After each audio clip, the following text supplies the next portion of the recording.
Si ignoras lo que ocurrió antes de que nacieras, siempre serás un niño. Cicerón. Una hora con la historia, un nuevo enfoque del pasado deshaciendo mitos, con Pío Moa. Pues una semana más en Informa Radio, una semana más con Don Pío Moa, una hora con la historia. Don Pío, bienvenido. Muchas gracias, aquí estamos. Bueno, está muy bien, pero estamos preocupados, ¿no? El futuro de España cada vez se complica más. Y este gobierno, no, a pesar de estar acosado por gravísimos casos de corrupción, él, su familia, su entorno, no está dispuesto a ceder un milímetro, don Pío. No está dispuesto, evidentemente. Es que tiene un problema muy serio, y es que pueda acabar en la cárcel. Claro. No, este gobierno lo que ha hecho fundamentalmente es atacar la unidad nacional y atacar la democracia, atacar las libertades de todos, de la manera más vil, ¿no? Y dentro de eso, su corrupción, pues ya digo, como he dicho otras veces, puede ser como el caso de Al Capone, que después de 1000 fechorías, pues lo cogieron por los impuestos. Pues aquí sus fechorías mayores han sido, ya digo, el ataque a la unidad nacional, el ataque a la democracia, la destrucción del régimen del 78, en definitiva, porque lo han destruido, lo que tenía de democrático, lo que quedaba de democrático en él, ¿no? Sí. Y entonces, pues lo que hay ahora es decidir si vamos a ir bueno, en primer lugar, ellos no quieren ir a la cárcel, obviamente, ¿no? Y están dispuestos a cualquier cosa para impedirlo, ¿no? A cualquier cosa, literalmente, ¿no? Sí. Aunque eso puede ser... Bueno, lo que ha dicho Abascal es muy cierto. Todavía no hemos visto lo peor de este fulano, claro, que terminará siendo lo peor para él mismo también. Es de esperar que así sea. Sí. No hay que olvidar que esta gente lo ha hecho muy bien a su manera. No solo se ha dedicado a copar los cargos principales entre los jueces, en fin, en casi todas las instituciones, en Indra, en el CIS, en los cargos, los altos cargos del ejército, en todo, vamos. Sí. Y luego, además, es muy importante tener en cuenta que tienen el apoyo del PP. El PP está loco por conseguir mantener al PSOE como para repartirse el poder y el dinero con él y con los separatistas, porque esta es su concepción de la política, es su pensamiento político real, si se le puede llamar pensamiento a eso, ¿no? Esto significa que si termina cayendo este gobierno y le sucede el PP, no habríamos arreglado nada, porque en definitiva este gobierno es un gobierno, o sea que tiene, o sea, el PP y PSOE tienen las mismas políticas. Y este gobierno, además, no hay que olvidar que no es tan débil como parece. Está muy debilitado, está contra las cuerdas, ¿no? Pero por eso mismo es más peligroso. Está contra las cuerdas y tiene el apoyo de la Unión Europea. Es uno de los más resueltos partidarios de la Agenda 2030. Lo mismo que el PP. Es un partidario de todas estas políticas homosexistas, feministas, LGTBI, climato histéricas, o sea, creando esta especie de histeria con el clima. Es un gobierno que tiene, ya digo, el apoyo de la Unión Europea y el apoyo indirecto, pero claro, no disimulado, del PP. Hay además algunos millones de españoles que todavía no ven lo más evidente, ¿no? Y claro, la situación es que una vez el régimen del 78 ha sido liquidado, o vamos hacia un régimen al estilo bolivariano, o vamos a un régimen de unidad nacional, de recuperación de la democracia, de los fundamentos de la democracia, la independencia del Poder Judicial, la libertad de prensa, la libertad de expresión, de asociación, etcétera, que están anulando todo eso esta gente, ¿no? Vamos a un régimen de independencia nacional, porque una de las fechorías mayores que han hecho tanto el PP como el PSOE ha sido supeditar la independencia de España a los intereses que para nosotros están simbolizados en Gibraltar. O sea, los intereses del ámbito anglosajón, en la OTAN y en la Unión Europea también. Porque la Unión Europea es un conjunto de países en los que se han impuesto estas leyes totalitarias, leyes antidemocráticas, y que además están preparando una nueva guerra en Europa.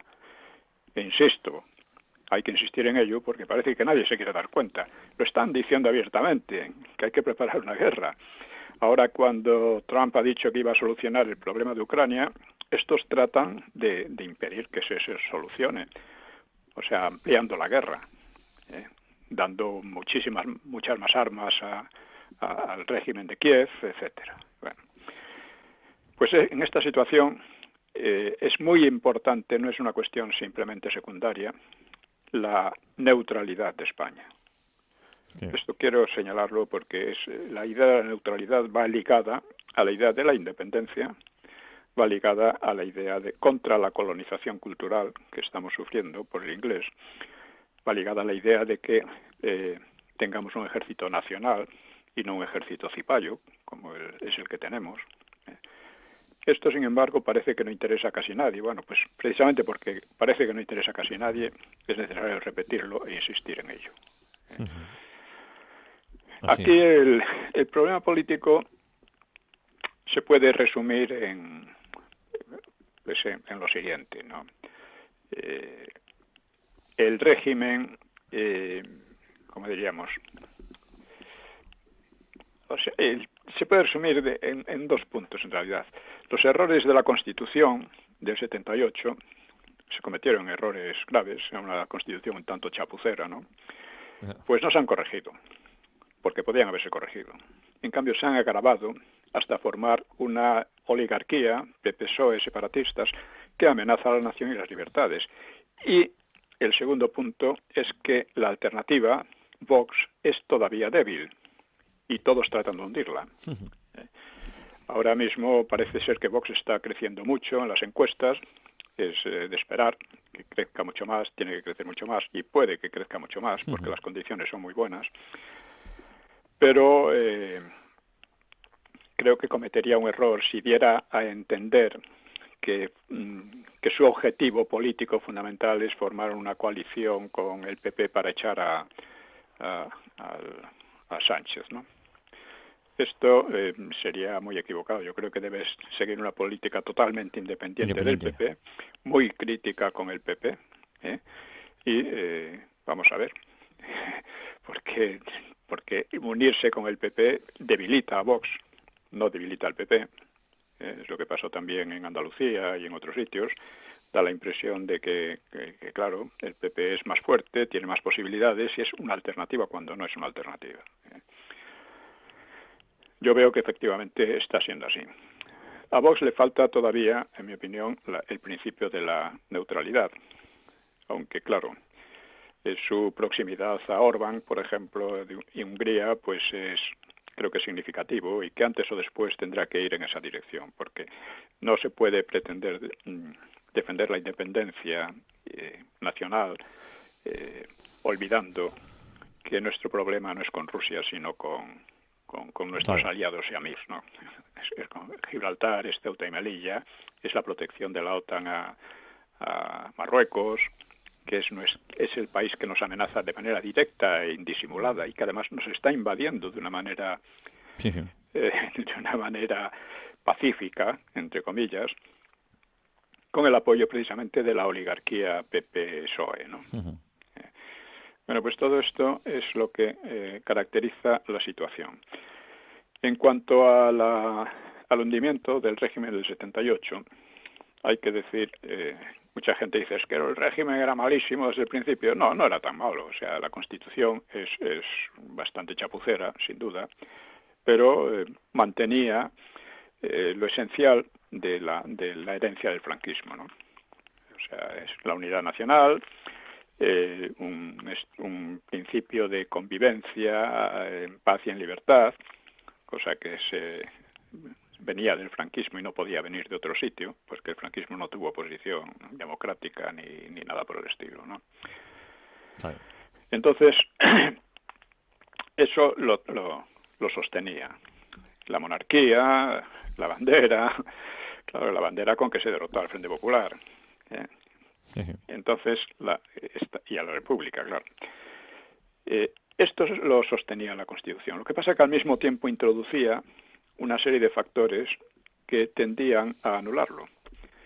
El principal factor no era exactamente ¿cómo se dice? No. O sea, las regiones, las autonomías. Eso es. Sino que planteaba las autonomías de una manera que podían extenderse indefinidamente. Claro, esto a la larga, bueno, eso lo vio mucha gente, desde Julián Marías, lo vio Blas Piñar, lo vio mucha gente, ¿no? Lo criticaron, ¿no? Pero como entonces quien dirigía todo aquello, la UCD, era una mentalidad democristiana, pues ya lo he dicho muchas veces, los separatistas, que no se proclamaban separatistas entonces, sino solo autonomistas, pero era pura hipocresía, ¿no? Pues los separatistas eran también democristianos. Entonces pensaban que las cosas se iban a solucionar de una manera u otra, ¿no? Esto, como digo, ha sido un error. Lo principal de la Constitución es que, ya digo, venía del franquismo y no la propia transición venía del franquismo y no venía ni podía venir de otra cosa, del antifranquismo. Y venía del franquismo, además, esto fue una gran idea de Torcuato Fernández Miranda, que era de los poquísimos, porque la clase política salida del franquismo era muy endeble, ¿no? Intelectual y políticamente muy endeble, ¿no? En gran medida porque después del Vaticano II el régimen se quedó sin su sustento ideológico fundamental, ya que se proclamaba un régimen católico, ¿no? Entonces ya con el Vaticano II como el ser católico no dependía tanto del régimen como de Roma, y Roma decidió que no, pues el franquismo se quedó un poco sin futuro. Eso es. Y desde luego el nivel de la clase política que salió del franquismo era muy baja. Lo demostraron en la transición y por ahí. Hubo alguna excepción. Fraga tenía unas ideas más claras y sobre todo Fernández Miranda, al que se le ha criticado mucho, pero fue el que se dio cuenta primero de que el franquismo no podía continuar, porque estaba en descomposición. Sus partidos o familias estaban en descomposición. Y en segundo lugar, y además muriendo Franco, aquello era no había otro Franco, ¿no? Uh-huh. En consecuencia, lo que se trataba era de salvar lo salvable, que es la continuidad histórica de España, que fue lo que significó el franquismo ante todo, frente a la sovietización o a la disgregación de los separatistas, del Frente Popular, y la democracia. En definitiva, no había otra alternativa, por lo menos nadie fue capaz de exponerla claramente, que pasar a un régimen democrático al estilo de los que había en Europa occidental, porque mantener el franquismo algunos se hacían la ilusión, pero era una pura ilusión, ¿no? Entonces, Fernández Miranda pues dio con la solución, autodisolución de las Cortes y referéndum contra la idea, ¿cómo le llamaban? El búnker. No del búnker. El búnker quedó enseguida muy aislado. Se aisló, no tenía perspectivas, la verdad es que se aisló totalmente, ¿no? Contra la oposición, ¿no? Rupturista. Pretendía la ruptura. ¿La ruptura qué significaba? La ruptura significaba, vamos a hacer una transición sorteando 40 años de franquismo para enlazar con la legitimidad supuesta del Frente Popular y de la República. Esto era la ruptura. Y eso fue completamente derrotado. Y fue derrotado de la manera mejor, es decir, de la manera democrática en un referéndum. referéndum al que se opuso toda la oposición, intentó una huelga general, fracasó, intentó el boicot, fracasó, intentó incluso por parte de los más radicales, el PCR en el que yo estaba entonces, pues el secuestro de Oriol y Villascusa, etcétera, todo esto fracasó. Ahora bien, una vez quedó aclarado que la transición se hacía de la ley a la ley, se hacía partiendo de la legitimidad histórica del franquismo, era necesario desarrollarla sobre esa base. Hay que decir que, claro, aparentemente el problema no era demasiado grave, los separatistas no se decían separatistas, se decían autonomistas sin más, el Partido Comunista aceptó todo, aceptó pues eso, todo lo que venía del franquismo, desde la bandera con que habían ganado los franquistas, la economía de mercado, la monarquía, etcétera. Y el PSOE, que empezó en plan muy radical, mucho más radical que el Partido Comunista, un poco como había pasado en la República, pues habiendo empezado así, pues terminó diciendo, bueno, vamos a abandonar el marxismo. Fue un abandono muy en el libro El PSOE en la historia de España, he señalado cómo fue ese abandono del marxismo. Fue una comedia un poco de estilo Cantinflas, ¿no? Es muy interesante ver cómo fue aquello, los discursos que se hicieron, las maniobras que hubo, etcétera. Y dejaron el marxismo en unos aspectos, pero continuó en otros, en aspectos más profundos, ampliándolo a la ideología de género y todas estas cosas, ¿no? Entonces, digamos que esta fue la situación que en principio parecía favorable. Porque el problema para los franquistas en general, para el régimen, para España en general, era, bueno, va a haber una transición como la que hubo en el año 30-31, hacia un régimen caótico, a un régimen como fue la República, fue un caos, ¿no? Desde el primer momento, ¿no? Bueno, va a haber, este es el peligro. Bueno, ese peligro fue, ya digo, daba la impresión de que todos estos partidos que habían sido derrotados en la guerra civil habían aprendido algo de la historia, o sea que la cosa no iba a ser demasiado grave.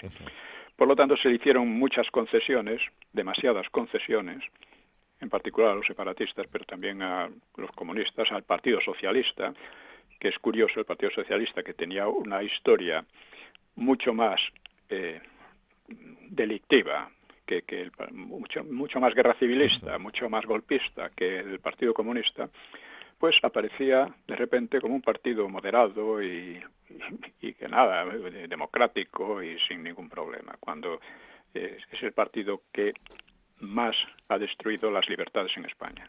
Primero en la Restauración, luego en la República y ahora en el régimen del 78, ¿no?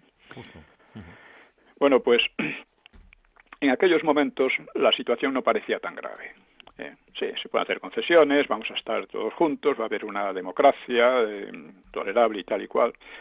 Ahora bien, un régimen que olvida su origen, pues es un régimen que se condena, ¿no? O sea, imaginemos que la democracia en USA, en Estados Unidos, empezarán a poner verde a todos los que la construyeron. Atacar la guerra de independencia contra Inglaterra, atacar a los personajes que lo habían hecho, etcétera, ¿no? Eso de hecho está creando algo así, ¿no? La ideología woke, que ahora que está allí mismo en boga, pues va un poco en esa dirección. Y eso destruye los principios, claro, de esa democracia. Bueno, pues aquí lo mismo. Si usted ataca al franquismo, está atacando la base y el cimiento de la democracia que se trata de conseguir. Y esto fue lo que hizo, lo repito mucho, ¿sabes? Lo repito porque nadie lo dice, pero precisamente por eso hay que repetirlo. Eso fue lo que hizo Aznar en 2002. Condenar el franquismo. Eso es. Eso es condenar la transición, es condenar la democracia, es condenar la monarquía. No se daba cuenta, por supuesto. No es que él pensara así, vamos a condenar todo eso. No se daba cuenta de que una cosa llevaba a la otra. Eso es debido a la debilidad de la clase política salida del franquismo, porque Aznar también salió del franquismo, en definitiva, ¿no? Había sido falangista o algo así, ¿no? Entonces, pues claro, al llegar ahí se crea un proceso de involución. Yo al principio no lo vi, yo solo he votado una vez, creo, y voté por el PP en 2004, porque veía claramente el peligro de Zapatero y del que estaba completamente conchavado ya con los separatistas, ¿no? Vascos y catalanes, ¿no? Y con la ETA, por cierto. Entonces, recuerdo que escribí un libro corto, se titulaba Contra la balcanización de España. O sea, la balcanización es convertir a España en una especie de península balcánica entre diversos estados y tal, hostiles entre ellos, etcétera, ¿no? Pues este libro que yo pensaba, esto naturalmente al PP le viene muy bien, pero al PP no le vino nada bien, al contrario, lo boicoteó. Entonces me di cuenta de lo que era este partido. Eso después de las elecciones que ganó el PSOE, después de los atentados del 11M, ¿no? Bueno, esto llevo ya muchos años señalando. El PP, al condenar al franquismo, pues carece de una política propia. Simplemente se une al discurso del PSOE, al discurso de los separatistas, y forma parte de él. Y hemos llegado, primero, con eso empezó una involución. En lugar de corregirse los errores de la Constitución, se agravaron, se creó una involución hasta llegar al golpismo actual. ¿Por qué es golpismo?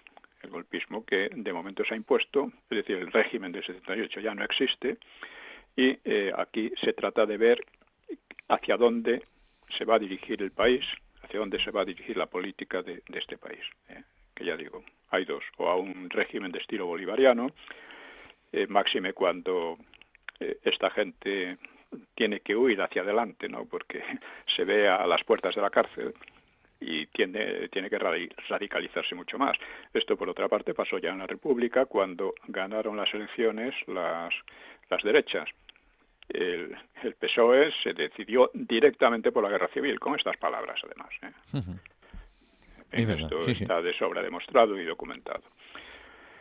Y bueno, pues esta es la cuestión.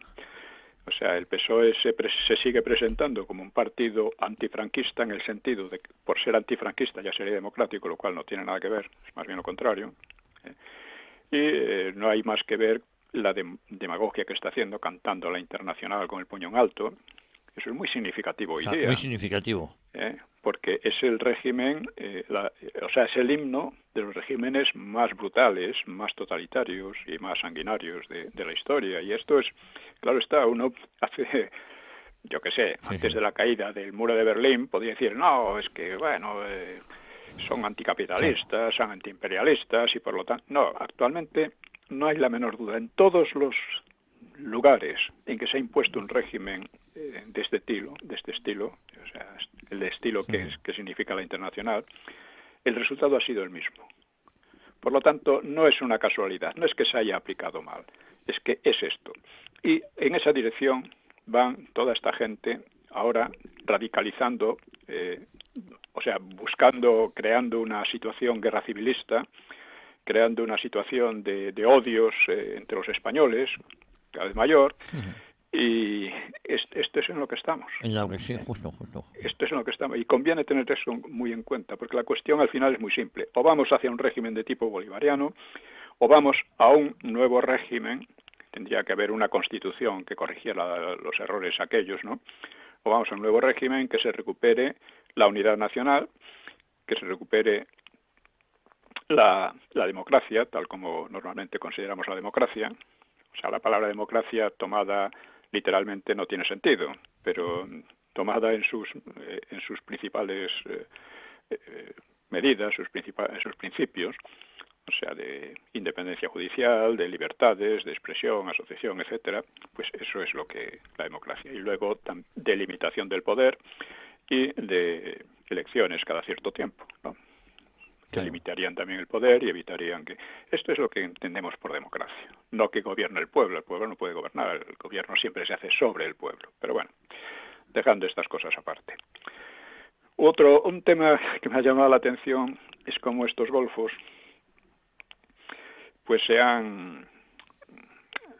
con motivo del aniversario del voto de la mujer, que en España fue bastante antes que en Francia, por ejemplo, pues con motivo de eso se han atribuido, ellos han sido más o menos, o sea, no solo los que apoyaron el voto de la mujer, sino los que han salvado a la mujer.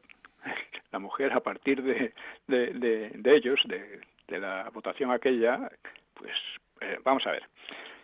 El PSOE no quería el voto de la mujer. Lo que pasa es que no tenía más remedio para salvar la cara que decir que sí. No quería aquel voto porque estaba seguro de que iba a beneficiar a la derecha, como así fue, en general, así fue, ¿no? Entonces, lo que hizo fue una trampa, como suele ser, o sea que 30 y pico diputados del PSOE, pues no votaron. Se mantuvieron fuera del lugar del voto, del Congreso, ¿no? De las Cortes, ¿no? Y, sin embargo, esto porque pensaban que así no habría quórum, o sea, mayoría suficiente para adoptar el voto femenino. Ya. Ya digo, esta maniobra, sin embargo, no les salió bien. O sea, no fueron suficientes los que se abstuvieron. Y Prieto, claro, luego lo lamentaría.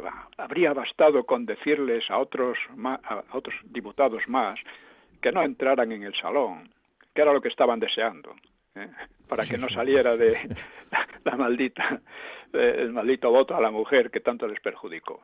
Porque efectivamente el voto femenino benefició a la derecha, no a la izquierda. No a la izquierda. Claro. Por ejemplo, Victoria Kent, que era radical socialista, estaba en contra, por eso. Estaba en contra también, que era diputada. También la Margarita Nelken, por la misma razón. Siendo mujeres estaban en contra. Estaba a favor esta Clara Campoamor, que, por cierto, luego tuvo una evolución, era del Partido Radical, y tuvo una evolución próxima al franquismo. De hecho, estando en el exilio, pidió varias veces poder volver a España, como tantos otros, y se le negó, no sé muy bien por qué, porque no había ninguna razón importante, pero en fin, estas cosas estas injusticias o tonterías que se han hecho, pero sea como sea, como decían muchos socialistas, esta mujer está coqueteando con Franco. Bueno, pero luego la presentan como antifranquista. Obviamente antifranquista nunca fue. Bueno, pues esto es un poco la situación, es una situación histórica, histórica nueva. Hay cuatro puntos o cuatro momentos a lo largo de estos últimos 50 años que son momentos clave. Uno fue el referéndum del 76, como digo, pero que no fue pronto olvidado. O sea, Torcuato Fernández Miranda, que fue verdaderamente quien lo organizó y quien lo llevó adelante, pues se vio enseguida pues ninguneado por Suárez. Suárez era una criatura política de Torcuato, pero esto pasa muchísimo en la política. Tú le facilitas las cosas a alguien, lo nombras heredero, por así decir, y resulta que te traiciona. Pasa muchísimas veces en la historia. Es que no se puede prever todo. Y luego otro punto clave fue, claro, la propia Constitución. Otro momento clave fue la condena del franquismo por Aznar, por el PP, vamos. Y otro momento ya clave y decisivo ha sido la amnistía al golpismo separatista. Esta amnistía o indulto, en fin, esto ha sido el tiro de gracia, podemos decir, al régimen del 78. Y ahora se abren estas dos posibilidades, o hacia un régimen bolivariano o hacia todo lo contrario. Si quien hereda al PSOE es el PP, vamos a seguir en las mismas más o menos, aunque creo que Vox tiene ya, aunque no tiene suficiente fuerza para imponerse, tiene ya bastante fuerza para que no tenga más remedio todos que contar con él. Claro. Por otra parte, parece ser que entre los jóvenes es el partido más entre los 18 a los 24 años, un 25% de los jóvenes sería el partido más votado, mayor intención de voto. Pues excelente. Bueno, teniendo en cuenta estas cosas de las que hemos hablado y que sobre las que suele haber mucha confusión, pues vamos a seguir con un poco la cuestión de Franco, de lo que ha significado, etcétera, ¿no? decíamos que bueno, que Franco fue un personaje verdaderamente extraordinario si consideramos el nivel de la clase política española desde hace por lo menos 2 siglos, incluso desde hace 3 siglos, ¿no? Después de Felipe II, muchos dicen, lo que pasa es que, claro, algunos dicen también de los reyes católicos, bueno, esto es exagerar mucho, porque el franquismo, en definitiva, no pudo establecer, como hicieron los reyes católicos, un sistema de gobierno o una organización del país, organización interna, que fue la que permitió la hegemonía española. España era el país mejor organizado de Europa, lo he señalado en el libro Hegemonía Española y Principio de la Era Europea. Lo he señalado porque generalmente no se dice. Felipe II decía, a él, se refería a Fernando el Católico, a él se lo debemos todo, porque fue el gran organizador del país, que hizo que España pudiera ser hegemónico, a pesar de no ser el país ni el más rico ni el más poblado de Europa. Eso es. Entonces, pues, tenemos esto. Franco, o sea, después de Felipe II, ya la dinastía Habsburgo, la dinastía de los Austrias, que era ese Habsburgo y también español, ¿no? Española, claro. Es Habsburgo Trastámara, habría que decir, porque viene de esas 2 ramas, ¿no? Bueno, pues esta evidentemente España empezó a ir mal hasta entrar en decadencia, y luego en el siglo XVIII España se recuperó en parte, pero no del todo, porque en cierta medida siguió siendo un poco apéndice de Francia, que había sido su mayor enemigo hasta entonces. Y luego con la invasión napoleónica, pues ya fue casi el hundimiento de España, ¿no? Pierde su imperio, pierde muchísima gente, sobre todo jóvenes, lógicamente, por la mortandad de la guerra, queda arruinada y además, lo que es más grave todavía, queda dividida internamente. Una causa de la hegemonía española fue también que era el país internamente más estable de Europa. Siempre estamos con estas idioteces de país cainita y todas estas bobadas, ¿no? No más cainita que otros, pero sobre todo durante varios siglos el menos cainita, vamos a decir, de Europa, ¿no? Ahora, a partir de la invasión napoleónica, la cosa cambió.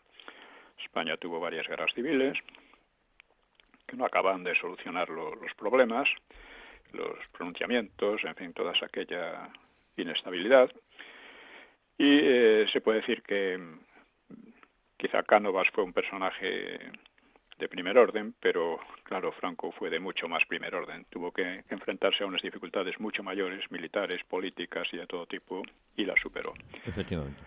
Y hablábamos de cómo en los años 60 del siglo pasado, pues fue la época de la descolonización, y cómo España, aunque tuvo problemas, la llevó adelante bastante bien, mucho mejor que Francia, desde luego, muchísimo mejor. Francia perdió Indochina, perdió Argelia en guerras, etcétera. España no tuvo que soportar ninguna guerra un poco seria, ¿no? Un poco en Ifni, pero nada más. Y ni en la Guinea, ni tampoco en el Sahara, ¿no? No fue muy bien la cosa, evidentemente, como bien sabemos, pero pudo haber sido mucho peor si comparamos con otros. Después de la Segunda Guerra Mundial, Italia fue despojada simplemente de sus colonias por los vencedores. Holanda salió mal parada en Indonesia, porque en Indonesia era su principal colonia, pues hubo unas revueltas. Holanda trató de aplastarlos de una manera bastante salvaje, con lo cual lo único que consiguió fue un descrédito internacional muy grande. Y es curioso que en Indonesia Holanda no dejó nada. No dejó nada. Nadie hablaba holandés allí, no dejó una iglesia, ni una universidad, ni nada. Fue un poco todo lo contrario de la colonización española, vamos, del Imperio Español, ¿no? Todo lo contrario.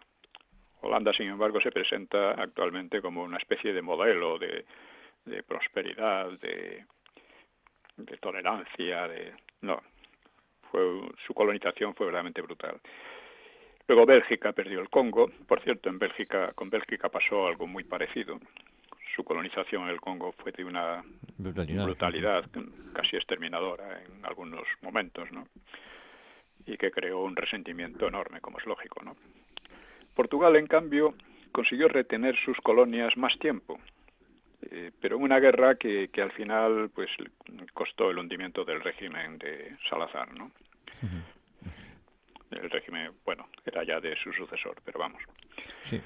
Pero, y además en estas guerras de Angola, Mozambique y tal, pues en ella se fraguó el golpe militar de 1974, la llamada Revolución de los Claveles. Fue un golpe militar, pero cuando el golpe militar es, digamos, progresista, como llaman, pues ya le ponen otro nombre más bonito, ¿no? Queda mejor.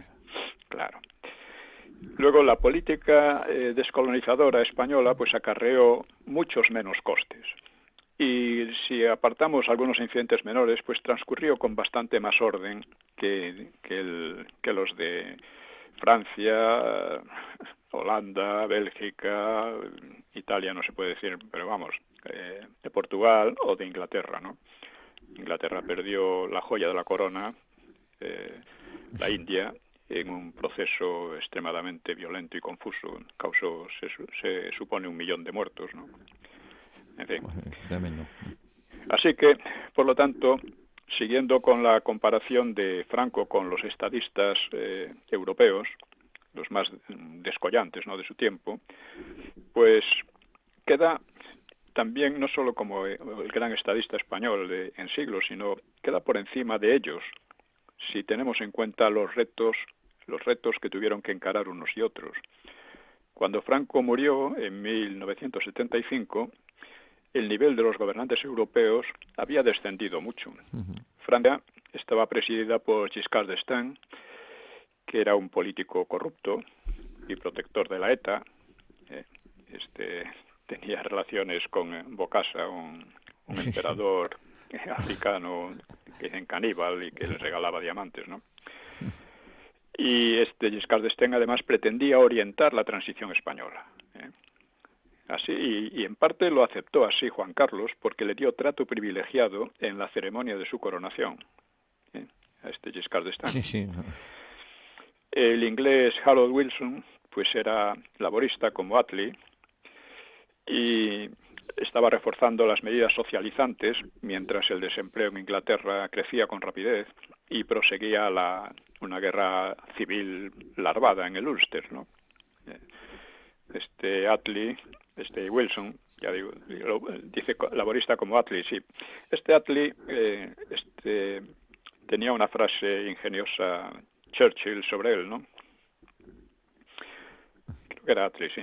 Dijo, llegó a Downing Street un taxi vacío y de él se apeó Attlee. Como diciendo que no era nadie, ¿no? No era nadie. Me ha gustado esa. Sí.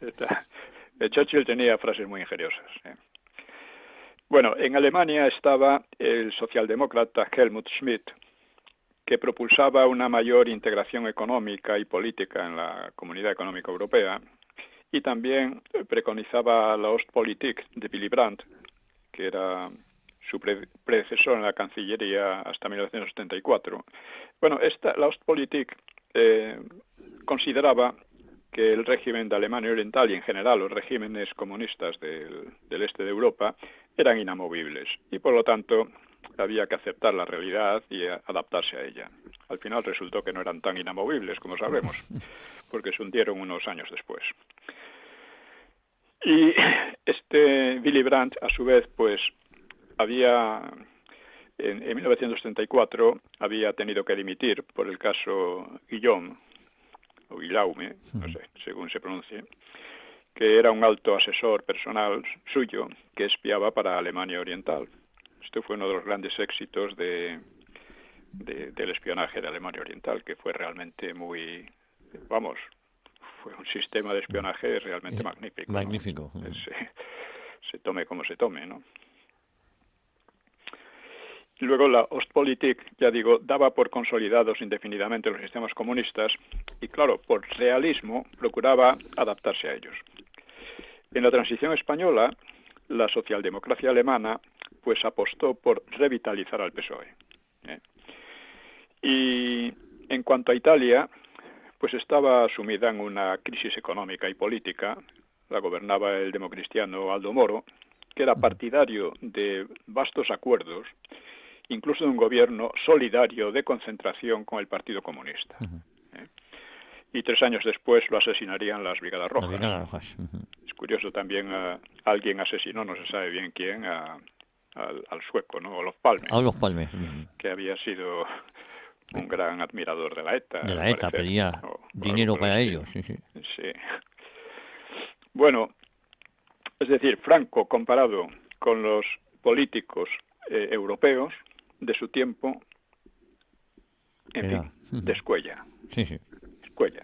Es mejor que ellos, porque además ninguno de ellos tuvo que afrontar las enormes, el aislamiento, el maquis, la hostilidad general, etcétera. No, al contrario, tuvieron muchísimas ventajas, tuvieron el Plan Marshall, tuvieron 1000 cosas, y bueno, no se puede negar que fueron bastante buenos, porque Europa Occidental creció después de la Segunda Guerra Mundial a un ritmo que nunca había crecido antes. O sea, hubo 30 años de prosperidad, vamos a decir, creciente, ¿no? Con crisis ocasionales, pero creciente. Y España, pues también, con la diferencia, ya digo, que Franco tuvo que desenvolverse en un clima mucho más difícil que todos ellos. Bueno, pues otra cuestión aparte en estas comparaciones es la de la democracia, ¿no? El gobierno de Franco no provino de elecciones, como si lo fueron los demás, y tampoco pretendió otra cosa, porque de acuerdo con su crítica al sistema demoliberal, que sostenía que las elecciones tampoco eran demasiado importantes. Sí, los plebiscitos, ¿no? O referéndums que se hicieron, ¿no? Para consolidar un poco el régimen, ¿no?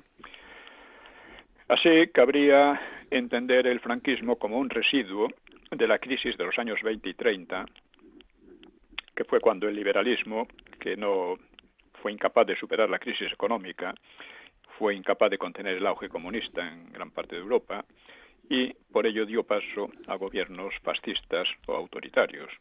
El liberalismo, después de la Primera Guerra Mundial, que se dio entre regímenes liberal parlamentarios, pues el liberalismo entró en una crisis política y moral muy grande, ¿no? Y además de allí salió también la primera revolución comunista, ¿no? Sí. Pues después, digamos que todo esto desembocó en la Segunda Guerra Mundial, y solo la intervención militar de USA permitió imponer o reponer o salvar y luego proteger a las democracias en la parte occidental de Europa. Es decir, ni esos países ni sus gobernantes debían sus democracias a sí mismos, sino a un poder exterior que, por otra parte, contribuyó a la pérdida muy calamitosa de sus imperios coloniales.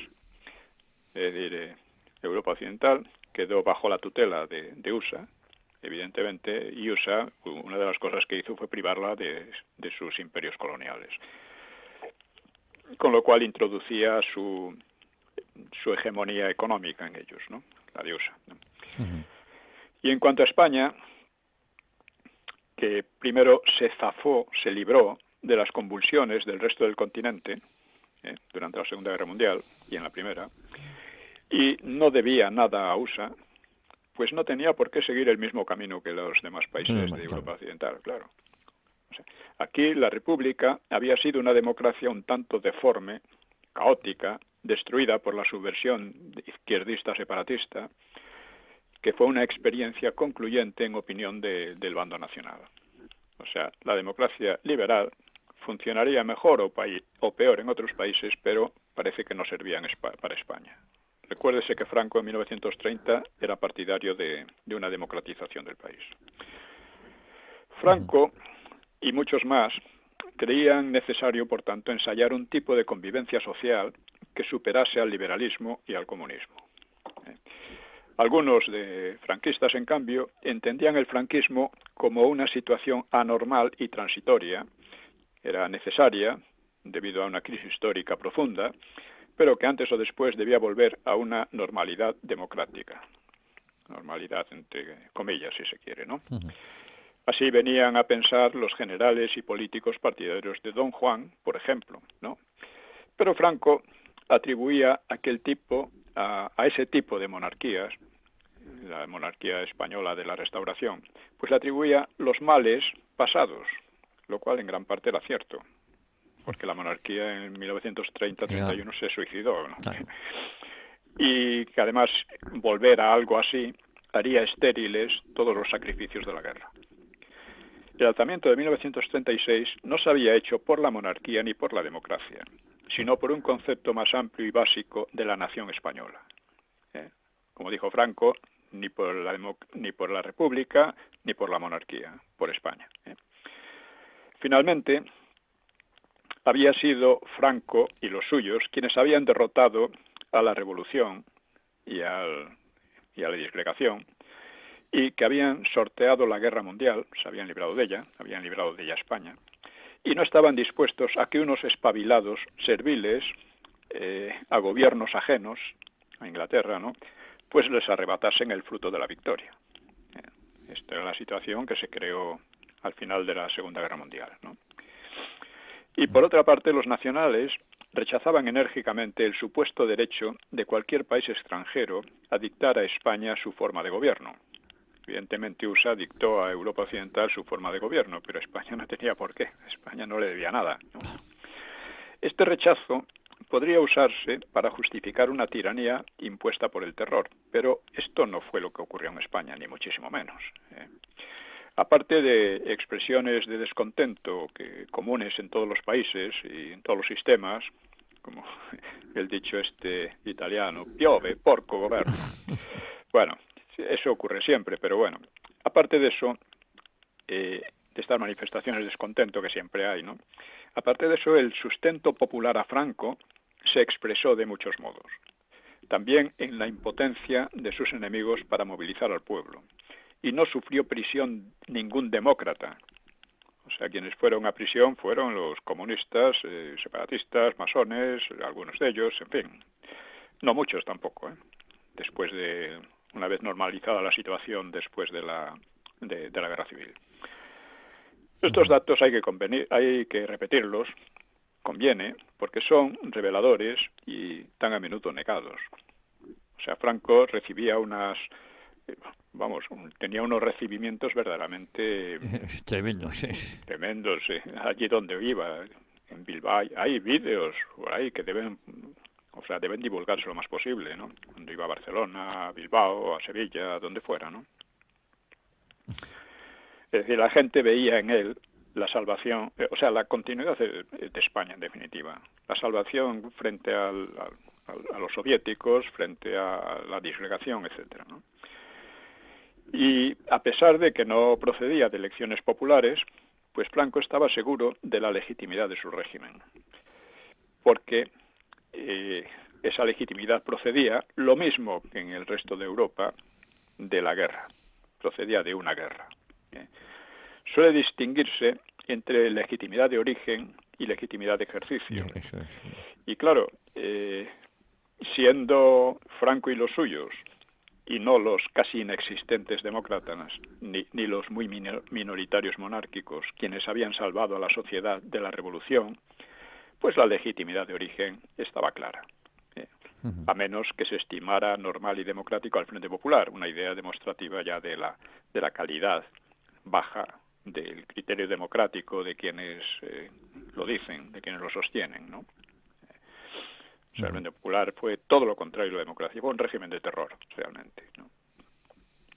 Terror, además, entre ellos mismos, no hay que olvidarlo, ¿no? Luego los vencedores, pues habían reconstruido y llevado el país al mayor bienestar material y social en al menos 2 siglos. Y eso, lógicamente, les otorgaba máxima legitimidad de ejercicio. Casi todos los regímenes parten de guerras, ¿no? La democracia de USA pues parte de una guerra de independencia y luego de una guerra civil mucho más dura que la que tuvimos aquí en España, ¿no? Sí. Y es así, históricamente es así. Luego viene cómo el poder que adquieren es bueno o malo, es productivo o improductivo, es tiránico o no es tiránico, ¿no? Es la legitimidad de ejercicio. Y la legitimidad de ejercicio del franquismo es indiscutible. La mejor legitimidad, podríamos decir, en siglos, ¿no? Pero claro, paradójicamente, sus éxitos iban creando condiciones para una evolución hacia la que antes se había denigrado democracia liberal, mientras que el franquismo se vaciaba ideológicamente. Don Pío, nos quedan 5 minutos, ¿eh? Sí, bueno, pues ya terminamos. El franquismo, hemos dicho, no se dice casi ninguna historia de la época, lo menciona o le da la relevancia que tiene. El Vaticano II vació ideológicamente al franquismo. Al franquismo, claro.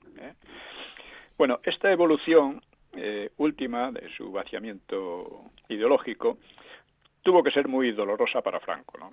Y es difícil decir si Franco terminó por aceptarla.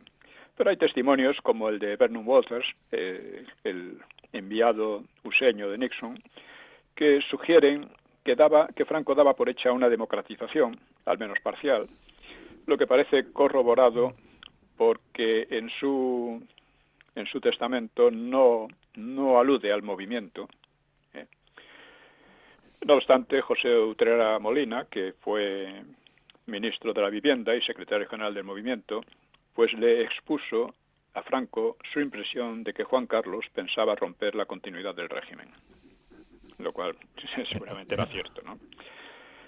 Dice Utrera Molina: Franco cambió súbitamente de expresión y con notorio enfado exclamó: «Eso no es cierto, y es muy grave lo que usted me dice. Sé que cuando yo muera todo será distinto, pero existen juramentos que obligan y principios que han de permanecer. España no podrá regresar a la fragmentación y a la discordia». Bueno, efectivamente no ha regresado a la fragmentación, aunque ha avanzado hacia ella de una manera muy peligrosa. Hoy día hay varias regiones que están al borde mismo de la secesión, ¿no? De la ruptura, sí. Y a la discordia vemos cómo está siendo promovida abiertamente, sobre todo por el PSOE. Sí. Y en cuanto a su personalidad, pues Franco se autoconsideraba orientado por la providencia, lo que suele llamarse un esclavo del deber. Sí. Él decía a veces, recordando tiempos pasados, dice: cuando yo era persona quería decir cuando podía hacer lo que le daba la gana, más o menos, pero una vez en el poder se consideraba verdaderamente esclavo del deber, ¿no? Sus distracciones eran la caza, la pesca, el golf, el cine y la pintura. Los cuadros de Franco suelen estimarse correctos. Sí. Más que fuera un gran artista, supongo, pero correcto. Pero en fin, ya. Y escribió algunos textos profesionales, por ejemplo, el ABC de la batalla defensiva, reglamentos de la Legión. Escribió el guión de la película Raza, en la que trata de expresar la evolución política de España hacia la guerra civil, hasta la guerra civil, ¿no? O el diario de una bandera, sobre sus experiencias en Marruecos. Sí. Realmente tenía un cierto nivel intelectual, se trata de negar, pero de ninguna manera era un analfabeto, ni remotamente. Además tenía unas ideas muy claras. Como decía, eran pocas ideas, pero claras y productivas y fructíferas. Esto lo han dicho algunos de sus ministros. De sus ministros. Nos va quedando un minutín, don Pío, ¿eh? Sí, bueno, pues ya terminamos. Fue muy austero, sí. Fue marido fiel en su vida particular, según todo indica, y con el tiempo se hizo más taciturno. Luego veremos más adelante una serie de opiniones y juicios contrapuestos sobre su figura. La persona de Franco, sobre su figura. Pues don Pío, si le parece lo dejamos aquí con la promesa de volver Dios mediante a Informa Radio a 1 hora con la historia. Exactamente, muy bien. Un abrazo muy fuerte, don Pío. Un abrazo. Gracias. Hasta otra.